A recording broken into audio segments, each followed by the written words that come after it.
참 잘 나오셨습니다. 큰 은혜 받으세요. 세상을 살아가면서 불안을 느끼지 않는 사람이 있을까요? 제가 볼 때는 없는 것 같아요. 제가 저를 보면 알거든요. 참 불안이 많아요. 겉으로 볼 때는 모두 다 잘 살아가는 것처럼 보여도 이런저런 이유들로 사람들은 그 마음마다 불안을 안고 살죠. 또 살아가면서 생기는 문제들은 내가 갖고 있는 능력 그 이상의 것을 요구할 때가 참 많은 것 같아요. 내 자녀가 어떻게 될지, 내가 앞으로 어떤 인생을 살아갈지, 언제까지 내가 건강한 삶을 살게 될지, 또 내가 다니는 직장은 어떻게 될지 짐작하기 어려운 내일을 걷고 있습니다. 그러다가 인생의 막다른 골목에 섰을 때는 불현듯 엄습해 오는 그 공포가 우리를 덮어요. 숨이 턱턱 막히죠. 잠시라도 서 있을 수 있는 힘이 없어요.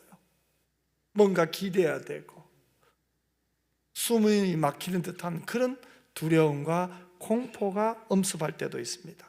그때 우리는 깨달아요. 내가 할 수 있는 게 아무도 없네. 내 지혜와 힘이 너무 하찮네. 막다른 골목에 섰을 때 우리는 나의 지혜와 힘이 얼마나 하찮은지를 뼈저리게 느끼기도 합니다. 오늘 우리가 함께 살펴볼 이 시편 34편의 저자 다윗도 바로 그런 순간을 겪었어요. 사울왕의 칼을 피해 도망치던 그는 살기 위해서 블레셋 적국으로 도망을 갔어요. 그런데 그곳에서 신분이 탄로나죠. 목숨이 위태로워지자 그는 어떻게 합니까? 왕 앞에서 침을 흘리고 대문짝을 가지고 자기 몸을 긁적이면서 미친 사람 행세를 해야만 했습니다. 다윗이 누굽니까? 한 나라의 용맹한 장수예요. 하나님께 기름 부은 사람이잖아요. 그 다윗이 겪기에는 너무나 비참하고 굴욕적인 순간이었을 거예요. 아마 그의 마음은 산산조각 났을 거예요. 그의 자존심은 먼지처럼 짓밟혔을 거예요. 그런데 놀라운 것이 있습니다. 다윗이 그 죽음의 문턱에서, 인생의 가장 밑바닥에서 나의 자존심이 먼지처럼 짓밟히는 그 순간을 빠져나온 후에 쓴 시가 이 시거든요. 우리가 읽었던 오늘 본문 시편 34편이거든요. 그런데 여기에 보면 절망과 원망이 없어요. 오히려 하나님을 경외하고 하나님을 기뻐하라고 다윗이 이야기하고 있어요.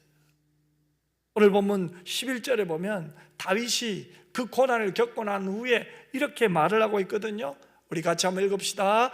너희 자녀들아 와서 내 말을 들어라. 내가 여호와를 경외하는 법을 너희에게 가르치리로다. 아멘. 여러분, 다윗이 자신이 겪은 고통 속에서 인간 최고의 지혜를 발견했다고 말하죠. 그 지혜가 뭡니까? 하나님을 경외하는 것이라는 거예요. 그래서 저는 오늘 제목을 고난 속에서 하나님을 경외하는 지혜다, 이것을 이야기하려고 합니다. 여러분, 우리도 다윗처럼 고난 속에서 발견할 수 있는 참된 지혜는 하나님을 경외하는 지혜예요. 그러면 하나님을 경외하는 지혜의 첫 번째는 무엇일까요? 그것은 바로 우리의 삶에 고난이 많다는 현실을 정직하게 인정하는 것입니다. 오늘 본문 19절 상반절은 우리에게 충격적인 진실을 알려주죠. 의인은 고난이 많으라.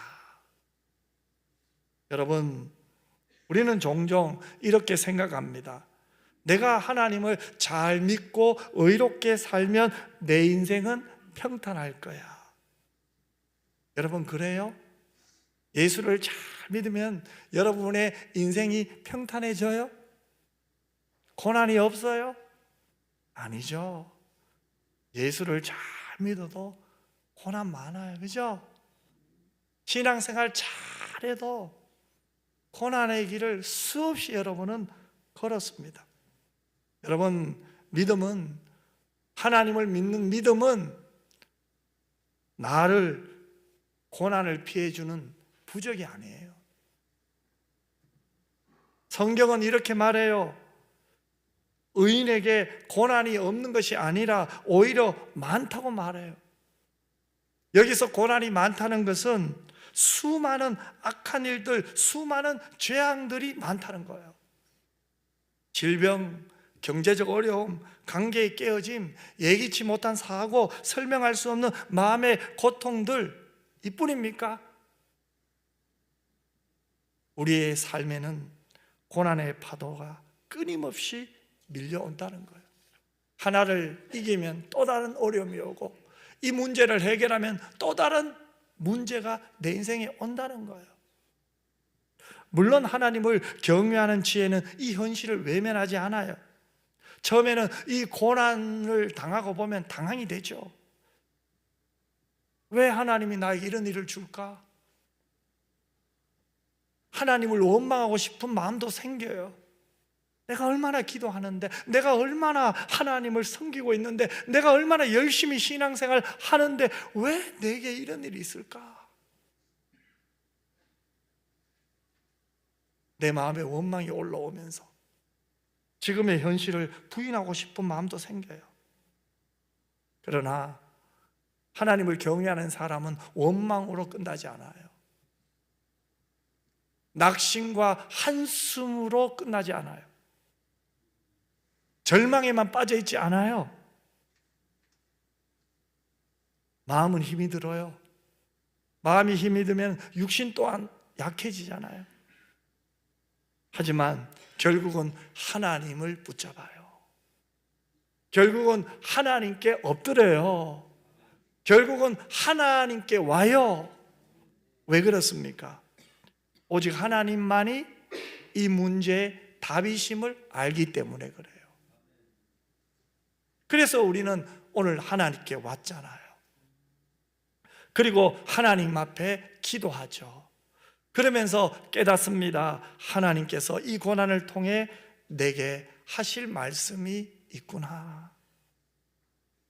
그러면서 이 기도는 계속됩니다. 하나님, 이 고난이 내게 유익이 됨을 깨닫게 하옵소서. 내가 당하는 이 고난이 힘이 들어요. 육신도 마음도 아파요. 자존심이 짓밟히는 것 같아요. 그럼에도 불구하고 하나님께 기도하면서 살아계신 하나님을 만나는 거죠. 하나님께 나오면서, 하나님께 예배 드리면서 이 예배 속에 살아계신 하나님을 만나는 거죠. 그러면서 이 고난이 내게 유익이 됨을 하나님 깨닫게 해주세요. 가르쳐 주세요. 고백하게 되는 거죠. 여러분, 하나님을 경외하는 사람은 고난이 없어야 복받은 인생이 아니라 수많은 고난 속에서도 하나님이 나와 함께 하시는 것을 깨닫는 것이 복이구나. 이 고난 속에 하나님께 가까이 가서 기도하면서 말씀을 읽고 듣고 순종하면서 말씀과 기도 속에 살아계신 하나님을 만나는 것이 복이구나. 하나님을 경외하는 사람은 이것이 복임을 알아요.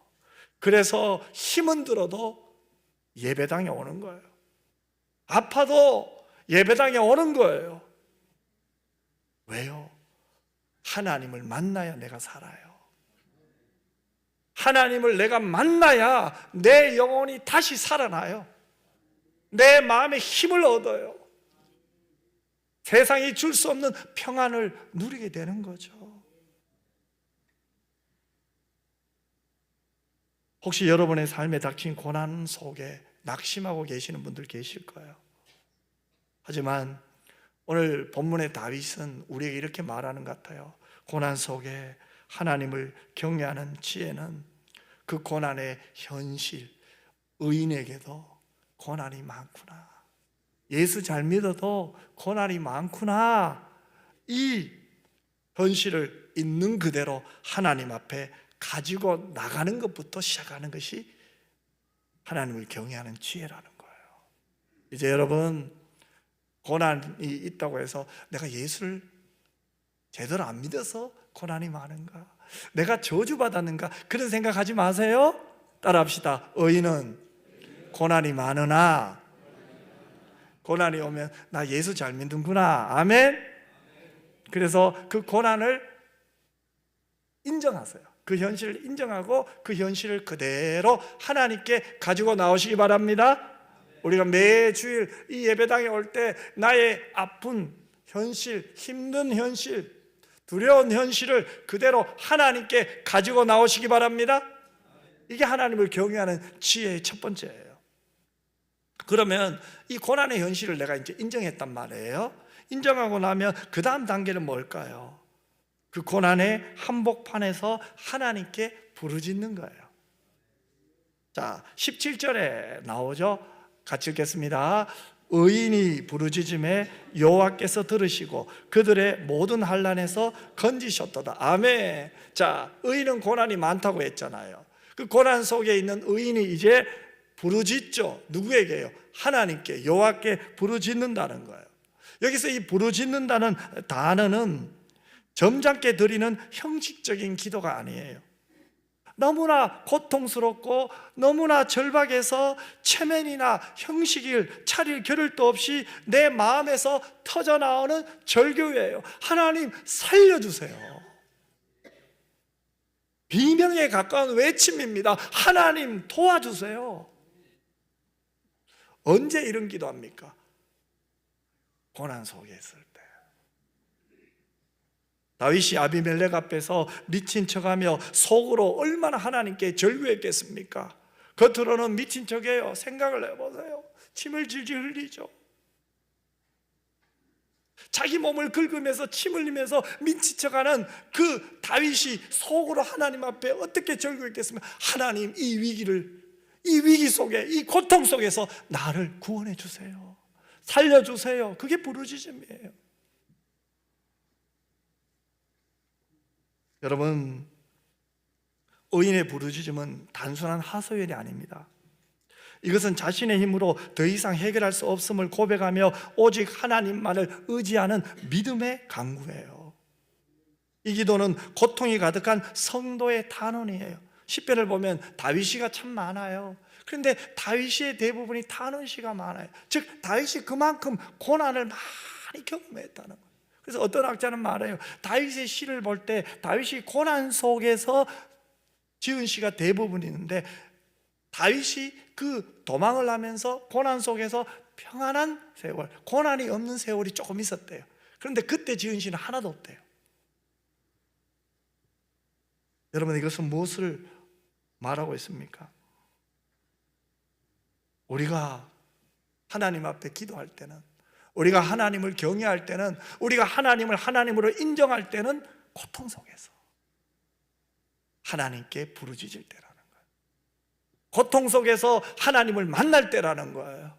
우리는 고통을 이야기합니다. 내일에 대한 두려움을 이야기합니다. 그래서 불안하다고 합니다. 그러나 정작 하나님께 부르짖지 않아요. 하나님께 부르짖어 보세요. 내 말이 사라져요. 내 말이 줄어들어요. 그리고 하나님에 대한 기대, 하나님에 대한 믿음, 하나님에 대한 의지가 커져요. 혹시 여러분 중에 내 말이 많아진다고 생각하는 분들 계십니까? 하나님께 기도하세요. 하나님께 부르짖으세요. 여러분, 우리가 고통 속에서 하나님께 부르짖을 때 이 부르짖음은 하나님 앞에 결코 헛되지 않아요. 일제강점기 신사차별을 거부하며 평양 감옥에 갇힌 주기철 목사님, 여러분 알죠? 그런데 목사님이 혹독한 고문을 당하면서 죽음의 문턱까지 갔어요.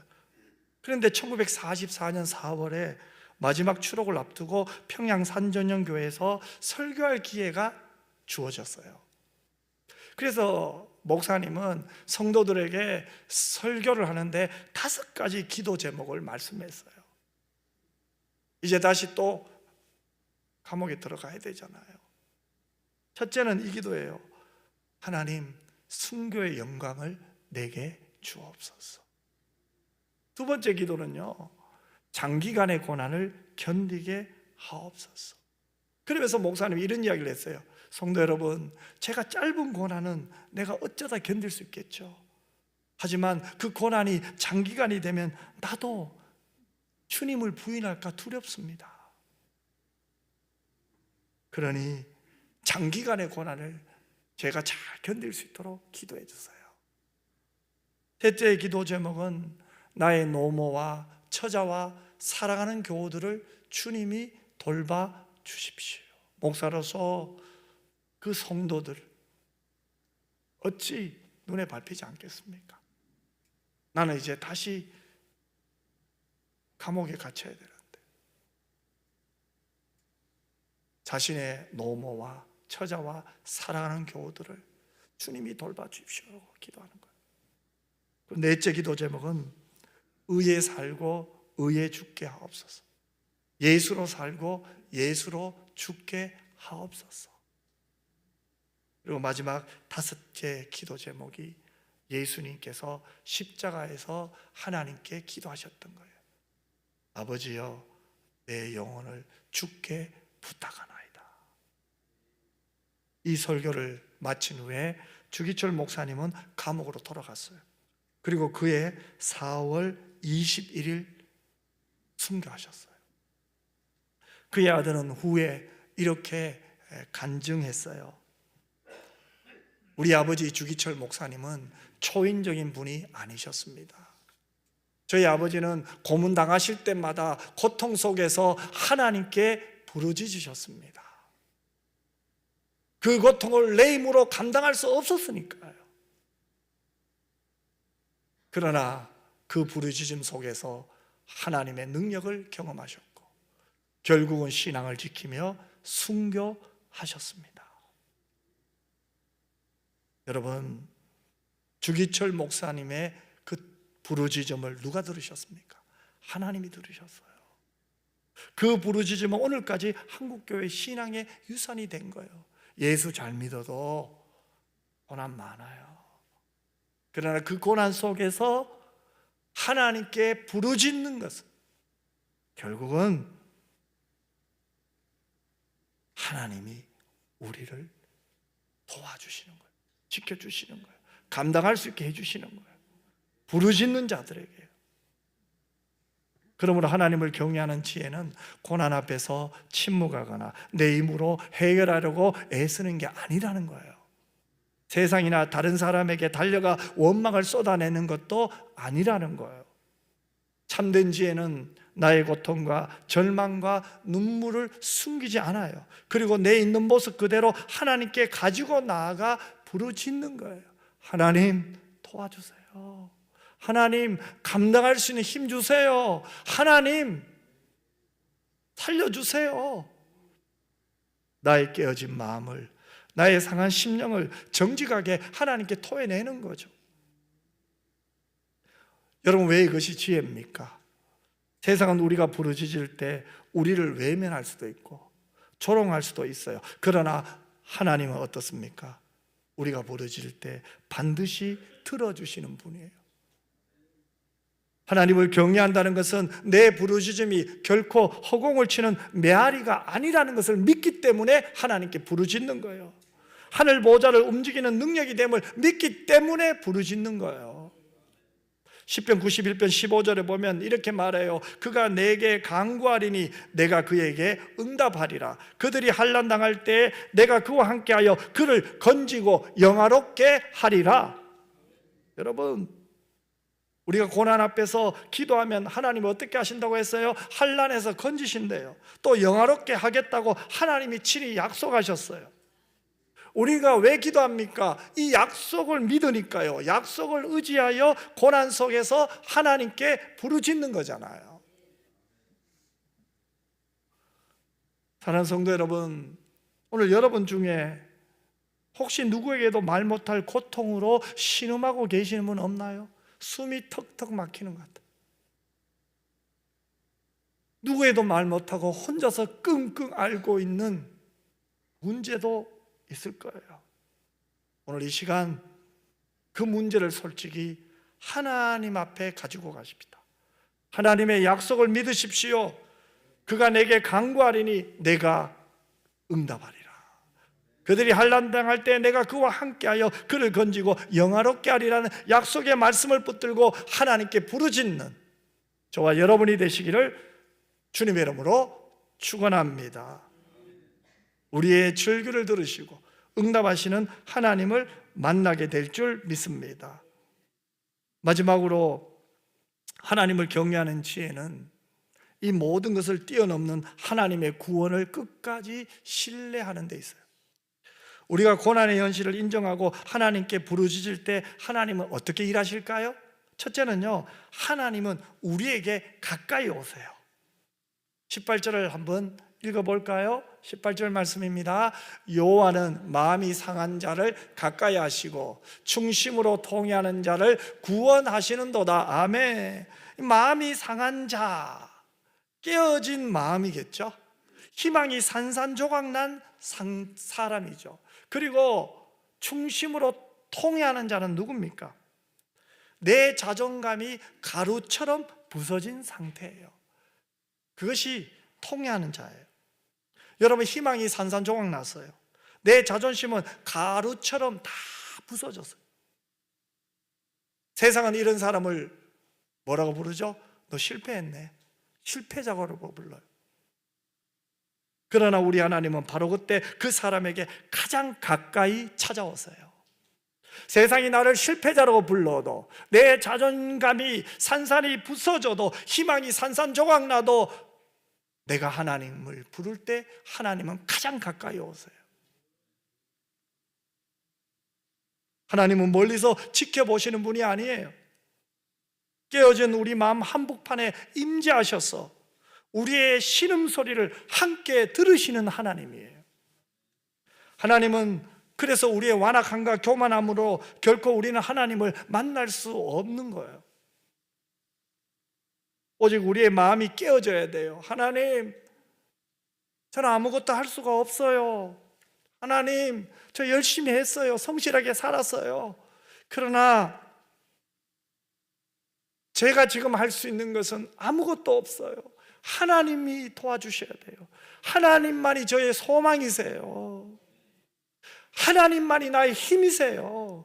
그렇게 고백하는 순간 하나님께서는 우리를 가장 가까이 만나주세요. 요즘 제가 좋아하는 문장이 있거든요. 신앙은 내게 있음이 아니라 하나님이 하심에 있다. 한번 따라할까요?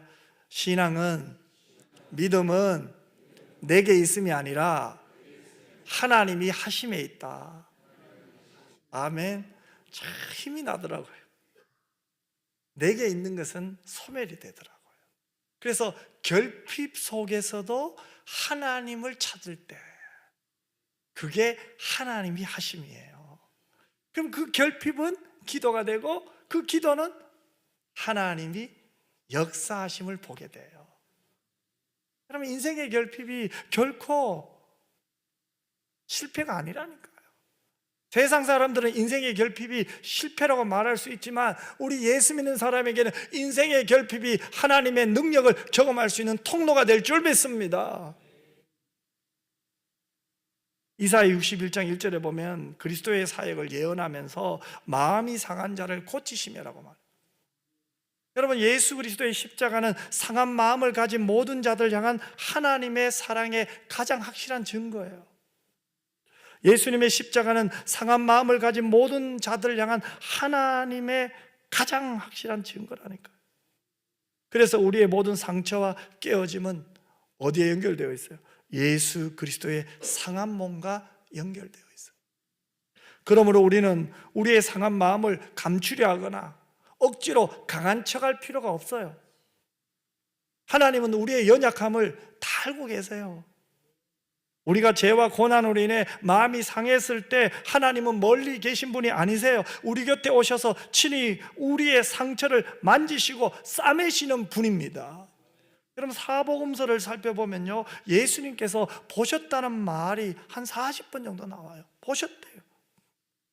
주님이 보셨대요. 그때마다 주님이 눈길이 머무는 곳에는 인생의 무거운 짐을 지고 가는 그 사람이 있었어요. 고통당하는 사람들이 있었어요.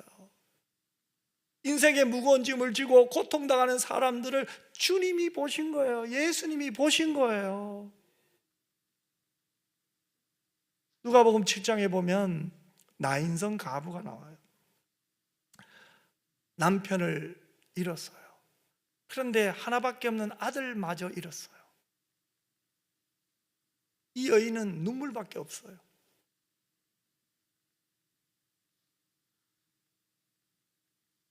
사람들이 아들의 간을 대신 들고 갑니다.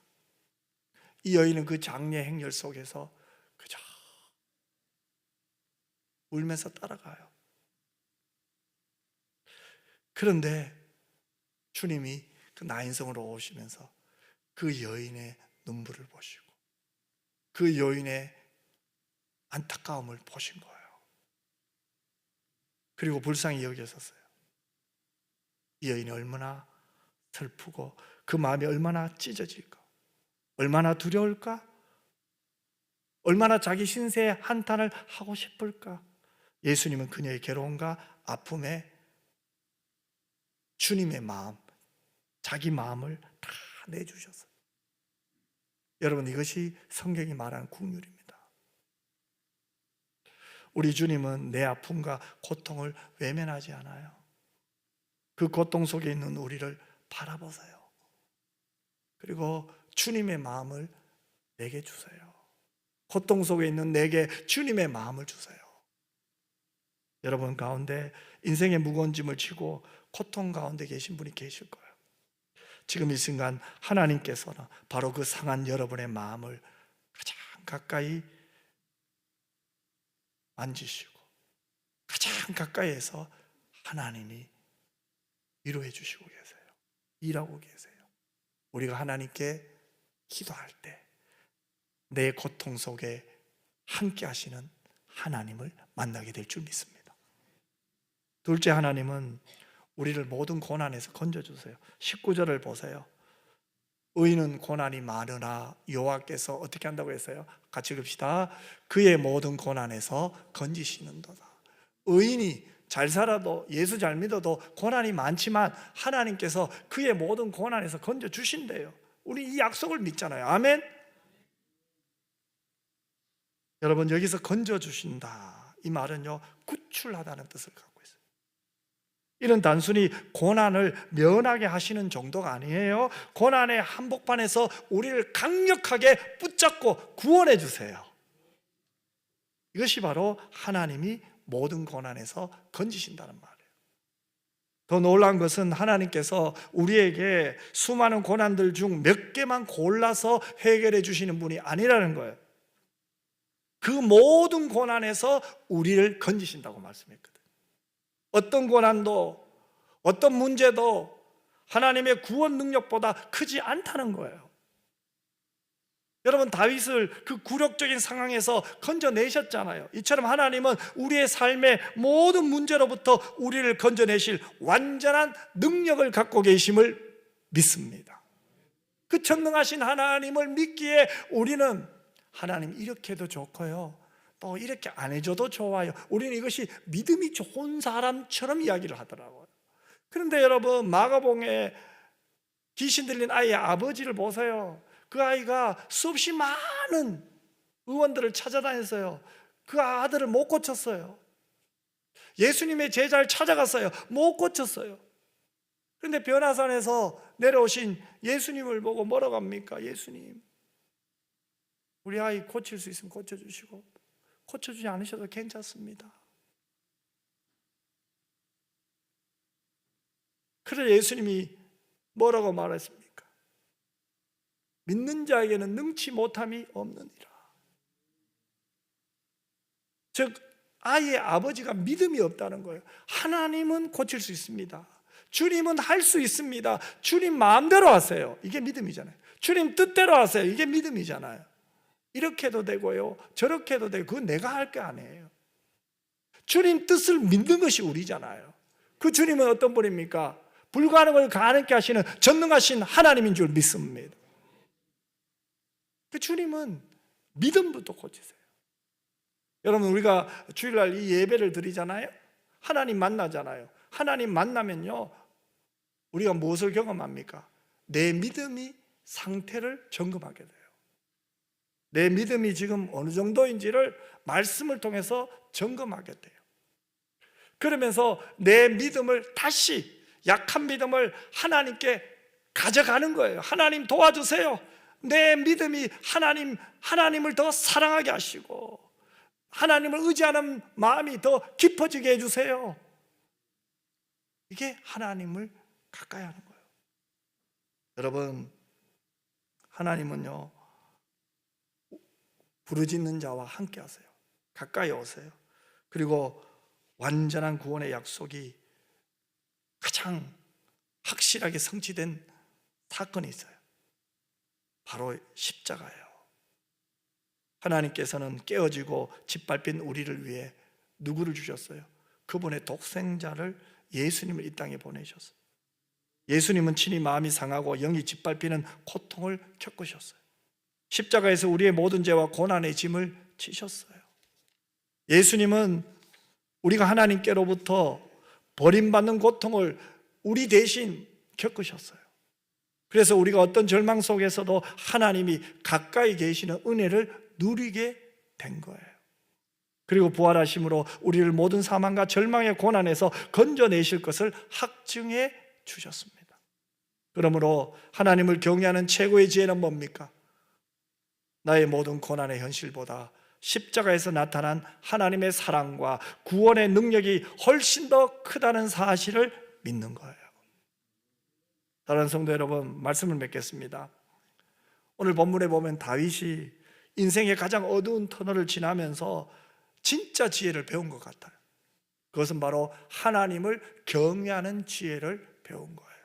언제요? 고난 속에서. 어떤 고난입니까? 앞으로도 갈 수 없고 뒤로도 갈 수 없는 상황에서, 내가 할 수 있는 것이 아무것도 없는 그런 상황에서 하나님을 경외하는 지혜를 배운 거예요.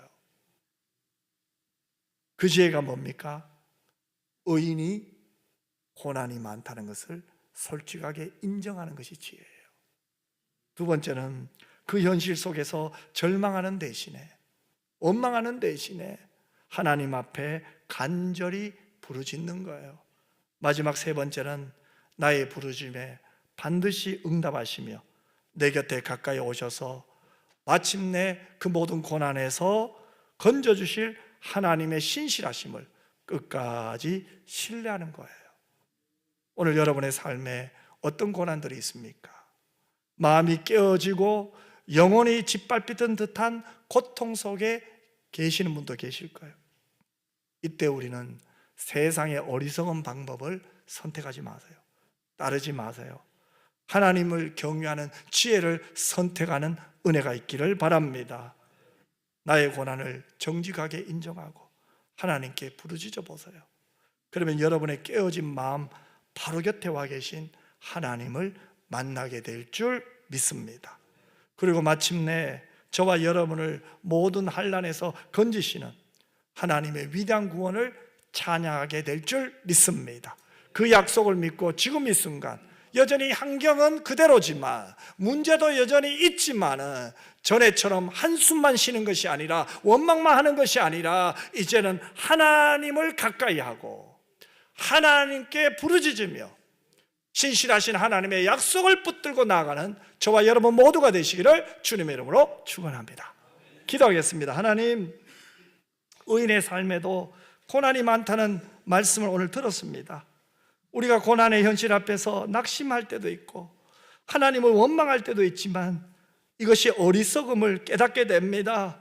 이제는 우리의 깨어진 마음과 짓밟힌 영혼을 그대로 하나님께 가지고 나아가 하나님께 부르짖는 지혜를 주시옵소서. 우리의 가장 깊은 고통 속에 가까이 찾아와 주시는 임마누엘의 하나님을 만나게 하여 주시옵소서. 우리를 모든 고난에서 건지실 하나님의 완전하신 능력을 믿게 하여 주옵소서. 걸어가신 예수님 이름으로 기도드리옵나이다. 아멘.